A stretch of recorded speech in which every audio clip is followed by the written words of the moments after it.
తాకట్లో ఉన్న మీ బంగారాన్ని నమ్మి కష్టాల్ని కాంపౌండ్ వాల్ దాటించే one and only solution prime gold hub మాత్రమే. కాంటాక్ట్ 8499938881. నమస్తే, వెల్కమ్ టు ఆదాన్. నేను కిషోర్ కుమార్. షర్మిల కొడుకు వైఎస్ రాజారెడ్డి ఆంధ్రప్రదేశ్ వేదికగా ఒక నూతన ప్రాంతీయ రాజకీయ పార్టీ పెడితే ఎలా ఉంటుంది? ఏంటి అవాక్కవుతున్నారా? ఇదెప్పుడు జరిగింది? జరుగుతుందా? జరగబోతోందా? ఏం జరుగుతోంది అని చెప్పేసి ఒక క్లారిటీ కోసం ఎదురు చూస్తున్నారా? అవాక్కయ్యేలాంటి విషయాన్ని నేను చెప్పానని చెప్పేసి మీరు ఆశ్చర్యపోతున్నారా? ఎస్, మీరు ఆశ్చర్యపోయినా అవాక్కైనా ఏం జరిగినా సరే దీనికి సంబంధించినటువంటి ఒక నూతన అప్డేట్ని, ఒక కొత్త సమాచారాన్ని తీసుకొచ్చేటటువంటి ప్రయత్నం ఈ వీడియోలో చేయబోతున్నాం. కాబట్టి ఎక్కడా స్కిప్ చేయొద్దు, మొత్తం చూడండి. చూసిన తర్వాత మీ అభిప్రాయం నా కమెంట్ రూపంలో తెలియజేయడం మాత్రం అస్సలు మర్చిపోకండి. ఇదే అంశం మీద అసలు మీరేమనుకుంటున్నారు? వైఎస్ రాజారెడ్డి లేదా షర్మిల కొడుకు నూతన పార్టీ పెడితే ఎలా ఉంటుంది?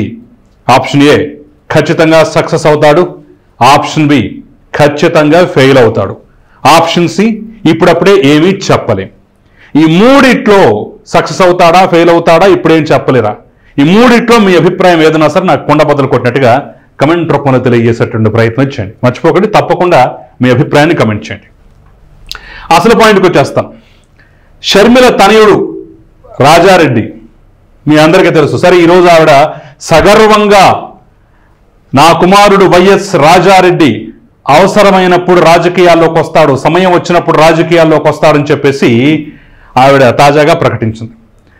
ఉల్లిపాయ రైతుల్ని, వాళ్ళ కష్టాలని, వాళ్ళ సమస్యలని తెలుసుకునేందుకు చేపట్టినటువంటి యాత్రలో భాగంగా ఆ పర్యటనలో ఉన్నప్పుడు మీడియా ప్రతినిధులు అడిగినటువంటి ప్రశ్నకు సమాధానంగా తన కొడుకు వెనకే ఉన్నటువంటి తన తనయుణ్ణి ఒక్కసారి చూస్తూ ఆవిడ ఆ సందర్భం కూడా చూపిస్తాను మీకు. అక్కడ పార్టీ నాయకులు, కార్యకర్తలతో పాటుగా ఉల్లి రైతులు కూడా చాలా మంది ఉన్నారు. సో ఇది ఈ సందర్భం అన్నమాట. ఈ సందర్భం మీడియా ప్రతినిధులు కూడా కొంతమంది ఉన్నారు. సో తల్లి వెనకాల కొడుకు, పార్టీకి సంబంధించినటువంటి కాంగ్రెస్ పార్టీకి సంబంధించినటువంటి కార్యకర్తలు, నాయకులు వీళ్ళంతా ఉన్నటువంటి సందర్భంలో ఉల్లిపాయ మార్కెట్ యార్డ్లో మీడియా ప్రతినిధులు అడిగినటువంటి ప్రశ్నలకు సమాధానం ఇస్తూ మీడియాను అడ్రస్ చేస్తున్నటువంటి క్రమంలో అనుకోని ప్రశ్నకి కొడుకు వైపు చూపించి వైఎస్ రాజారెడ్డి సందర్భం వచ్చినప్పుడు, సమయం వచ్చినప్పుడు వస్తాడు అని చెప్పేసి క్లియర్గా చెప్పింది. సో ఇంతవరకు క్లారిటీ, వస్తాడన్నారు, ఊహించిందే, ఏదో రోజు వారసులు రాకుండా పోతారా, దానికే కొత్త పార్టీ కిత్త పార్టీ అని చెప్పేసి ఈ కొత్త కలరింగ్ ఏంటని చెప్పేసి అనుకోవచ్చు. అక్కడికే వస్తున్నా. షర్మిల కానీ, షర్మిల భర్త అనిల్ కుమార్ కానీ ఇప్పటి వరకు తల్లి వెనకాలే ఉన్నటువంటి పుత్రుణ్ణి ఇక తెర ముందుకు తీసుకురావాలనేటటువంటి ఆలోచనలో ఉన్నారు. తమ వారసుడిగా ప్రకటించాలనేటటువంటి ఉద్దేశంతో ఉన్నారు. తమ రాజకీయ వారసత్వాన్ని కొడుకు చేతుల్లో పెట్టి అతని ద్వారా కొనసాగించాలనేటటువంటి తపనతో ఉన్నారనేది వాస్తవంగా కనిపిస్తున్నటువంటి అంశం. సో గతంలో 1-2 సందర్భాల్లో తల్లి వెంట కనిపించిన, ఇప్పుడు ఏకంగా రాజకీయ కార్యక్రమాల్లోనే కనిపించాడు. అయితే తాజాగా వస్తున్నటువంటి ఇన్సైడ్ సమాచారం ఏంటంటే, ఎంత ఇన్సైడ్ సమాచారం అంటే నాకు పర్సనల్గా తెలిసినటువంటి అంశం, ఎంత ఇన్సైడ్ సమాచారం ఏంటంటే వాళ్ళ కుటుంబానికి చాలా దగ్గరగా ఉన్నటువంటి వ్యక్తులు, గత 20-25-30 ఏళ్లుగా వాళ్ళ కుటుంబంతో కలిసిపోయి, ముఖ్యంగా అనిల్ కుమార్తో, షర్మిల భర్త అనిల్ కుమార్తో కలిసిమెలిసి ఉన్నటువంటి వ్యక్తులు ఇచ్చినటువంటి సమాచారం, లేదంటే ఇచ్చినటువంటి లీకేజు, లేదంటే వాళ్ళకి తెలిసినటువంటి సమాచారం షేర్ చేసింది ఏంటంటే, తొందరలోనే కొడుకు చేత నూతన రాజకీయ పార్టీ పెట్టించాలి అనేటటువంటి ఆలోచనలో ఈ దంపతులు, షర్మిల దంపతులు ఉన్నట్టుగా అయితే వాళ్ళు ఇచ్చినటువంటి లీకేజ్. ఎస్, ఊహాగానాలకు సంబంధించిన అంశం. ఇప్పటి వరకు తల్లి వెనకాల ఉన్న వ్యక్తిని ఇప్పుడు తెర ముందుకు తీసుకొచ్చేటువంటి ప్రయత్నం చేయాలనుకుంటున్నారట. దానికి సంబంధించిన ఊహాగానాలు ఏంటయ్యా అంటే, షర్మిల కొడుకు కొత్త పార్టీ పెట్టబోతున్నారా అంటే ఆ ఆలోచనలు అయితే ఉన్నారు. ప్రస్తుతం ఏం జరుగుతుందంటే కుటుంబ సభ్యులతో చర్చలు జరుగుతున్నాయట. కొత్త పార్టీ పెట్టాలనేటటువంటి, కొడుకు చేత కొత్త పార్టీ పెట్టించాలనేటువంటి ఆలోచనలో ఉన్నారు. అయితే ప్రస్తుతం కుటుంబ సభ్యుల మధ్య చర్చలు జరుగుతున్నాయి, తర్జన భర్జనలు పడుతున్నారు, వాళ్ళలో వాళ్ళు చర్చించుకుంటున్నారు, మంచేంటి చెడేంటి అనేది మాట్లాడుకుంటున్నారు. తమ సన్నిహితమైనటువంటి రాజకీయ నాయకులు ఎవరైతే ఉన్నారో రాజకీయాలతో పరిచయం ఉన్న వాళ్ళని కూడా పిలిపించుకుని తమ ఆలోచనలు షేర్ చేసుకుంటున్నారు. బాబుని ఎలా తీసుకురావాలి, కాంగ్రెస్ పార్టీతో తీసుకురావాలా, కొత్త పార్టీతో తీసుకురావాలా, మా ఉద్దేశం అయితే కొత్త పార్టీ పెడితే ఎలా ఉంటుంది అనేటటువంటి ఒక భావనలో ఆలోచనలు కూడా మేము ఉన్నాము. కాబట్టి మీరేమంటారు, మీ అభిప్రాయం ఏంటి, ఎవరు మద్దతు ఇస్తారు, ఎవరు కలిసి నడుస్తారు, ఏ రకంగా ప్రజల్లోకి వెళ్ళొచ్చు, ఏ రకంగా భవిష్యత్తు ఉంటుంది అనేటువంటి అంశాలన్నింటినీ క్రోడీకరించి ప్రస్తుతం అయితే తర్జన భర్జన పడుతున్నట్టుగా ఆలోచన చేస్తున్నట్టుగా సమాలోచన జరుపుతున్నట్టుగా అయితే సమాచారం తెలుస్తోంది. వచ్చే నెలలోనే ఈ అంశం మీద ఎంతో కొంత క్లారిటీ రావచ్చు అని చెప్పేసి కూడా కొంతమంది వాళ్ళకి సన్నిహితంగా ఉన్న వాళ్ళు చెప్తున్నటువంటి మాట. బహుశా అక్టోబర్లోనే ఒక క్లారిటీ రావచ్చు. అది వెంటనే వస్తాడా, కొత్త పార్టీతో వస్తాడా, లేదా పార్టీ పెట్టే ఆలోచన ఇప్పట్లో ఉందా, మరికొన్నాళ్ళు వేచి చూస్తారా, ఇలాంటి అంశాలన్నీ బహుశా అక్టోబర్లో ఏదో ఒక సందర్భంలో, మరి వాళ్ళు పర్సనల్గా కుటుంబానికి ఏదైనా సందర్భం ఉందో లేదో తెలియదు, కానీ ఒక సందర్భంలో అయితే రేపు అక్టోబర్లో ఒక చిన్న క్లారిటీ వచ్చే అవకాశం అయితే ఉంది. కాబట్టే దానికి పరిచయ వేదికగా ఎప్పుడూ లేనిది షర్మిల ఈసారి తన వెంట తన కొడుకును కూడా తీసుకొచ్చారు. కొడుకొచ్చారు అంటే సహజంగా విలేకరులు ప్రశ్నిస్తారు, నాయకులు ప్రశ్నిస్తారు, ఏంటమ్మా కొడుకును కూడా తీసుకొస్తున్నావు, మరి రంగంలోకి దింపుతున్నావా, రాజకీయ అరంగేట్రం చేయిస్తున్నావా అని చెప్పేసి. సో ఆ ప్రశ్న నుంచి రాగానే మనంతటా మనంగా ఏదో చెప్పకుండా వాళ్ళు అడిగారు కాబట్టి మనం సమాధానం చెప్తాం. ఇక అక్కడి నుంచి చివరి పలవరైపోతుంది. రేపటి రోజున వాళ్ళు అనుకున్నది కూడా ఇంప్లిమెంట్ చేయొచ్చు. సో అట్లా ఒక భూమికగా రాజకీయాలంటే ఎలా ఉంటాయి అని పరిచయం చేసేలాగా రాజకీయ నాయకులు ఎలా ఉంటారు, ఇదిగో ఇలా జనాల్లోకి వెళ్ళాలి, ఈ రకంగా పరిస్థితులు ఉంటాయి, ఈ రకంగా మాట్లాడాల్సి వస్తుంది, ఈ రకంగా అడ్రస్ చేయాల్సి వస్తుంది అని చెప్పేసి కొంత ప్రాక్టికల్గా ట్రైనింగ్ ఇస్తున్నట్టుగా ఈ యొక్క కార్యక్రమాలన్నింటినీ ఉపయోగించుకునేటటువంటి విధంగా అయితే ప్రస్తుతం పరిస్థితి కనిపిస్తోంది. ఈ అంశం మీద కొంత చర్చ జరుగుతోందని చెప్పేసి కూడా ఇన్సైడ్ నుంచి వస్తున్నటువంటి వార్త. మరి ఆ నేపథ్యంలోనే మరి కొడుకు పార్టీ పెడితే తల్లి ఏమవుద్ది, తల్లి ఆల్రెడీ కాంగ్రెస్లో ఉంది కదా, కొడుకు పార్టీ పెట్టడం ఏంటని చెప్పేసి వెంటనే డౌట్ వస్తుంది. దానికి సంబంధించి తెలుస్తున్నటువంటి సమాచారం ఏంటంటే, ఇది నేను కాంగ్రెస్ పార్టీలో ఉన్నటువంటి కొంతమంది సోకాల్డ్ రాజకీయ నాయకుల్ని అడిగి క్లారిటీ తీసుకుని మరీ ఇస్తున్నటువంటి సమాచారం అన్నమాట ఈ సబ్జెక్టు. ఎందుకంటే కాంగ్రెస్ పార్టీ పరిస్థితి ఏంటి, మరి కాంగ్రెస్ పార్టీలో తల్లే విధంగా ఉంటుందా ఉండదా అనేటువంటి ప్రశ్నలు వస్తున్న నేపథ్యంలో నేను కూడా కొంత సమాచారం ఇచ్చి ఇలా అంటున్నారు, మరి ఏంటి, వాట్ ఈజ్ వాట్ అని చెప్పినప్పుడు కాంగ్రెస్ పార్టీలో ఈసారి అధ్యక్షుడు మారేటటువంటి అవకాశం ఉంది.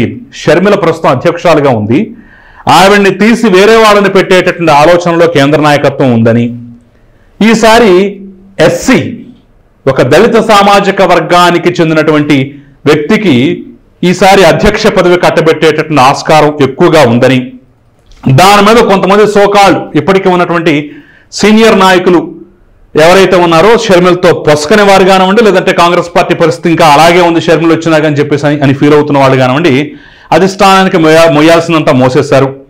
వాళ్లే దగ్గరుండి ఈసారి ఇలా కాదు, ఇలా మారుద్దాం, ఇలా చేద్దాం, ఇలా అయితేనే మన పార్టీ బతికుంటుంది అనే ఆలోచనతోటి అధిష్టానానికి నూరిపోశారని, ఆవిడ పదవి పోవటం ఖాయం, పదవిలోంచి తీసేయటం ఖాయం, తొందరలోనే అధ్యక్ష మార్పు ఖాయం అనేటటువంటి అంశం కూడా గట్టిగా తెలుస్తుంది. కాబట్టి ఈ రెండు అంశాలు మనం సింక్ చేసుకోవచ్చు. ఉన్న కాంగ్రెస్ పార్టీ అధ్యక్షురాలి పదవి కూడా తొలగిపోయినట్లయితే అప్పుడు షర్మిలకి రాజకీయంగా ప్రాధాన్యత తగ్గుతుంది, అంత పట్టు ఉండదు, అంత పవర్ ఉండదు, నామకే వాస్తవ ఒక లీడర్ లాగా మారిపోతే మరీ ప్రమాదం.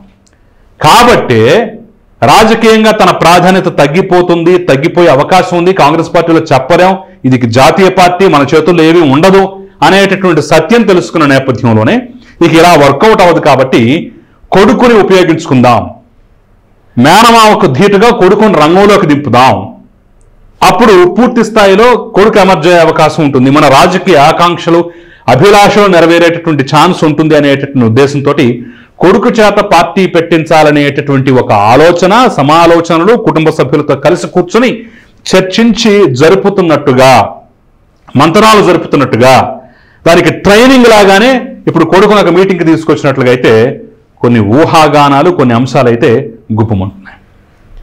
ఇది పూర్తిగా వాస్తవమేనా, ఇందులో అస్సలు కొట్టిపడేసిన అంశం ఒక్కటి కూడా లేదా అంటే చెప్పలేం. నేను చెప్పాను కదా, ఈ అంశం మీద ఒక పక్క నేను కాంగ్రెస్ పార్టీలో ఉన్నటువంటి ప్రస్తుతం కొంతమంది నాయకులతోటి మాట్లాడి క్లారిటీ తీసుకునే ప్రయత్నం చేశాను. నిజమే ఈసారి అధ్యక్ష మార్పు ఖాయం అంటున్నారు, మీరు చెప్పినట్టుగానే దళితులకి ఇచ్చేటటువంటి అవకాశం ఉంది అని చెప్పేసి వాళ్ళు కూడా ధృవీకరించారు. సో కాంగ్రెస్ పార్టీలో అంతర్గతంగా ఉండే రాజకీయాలు ఉంటాయి, బోలెడు ఉంటాయి.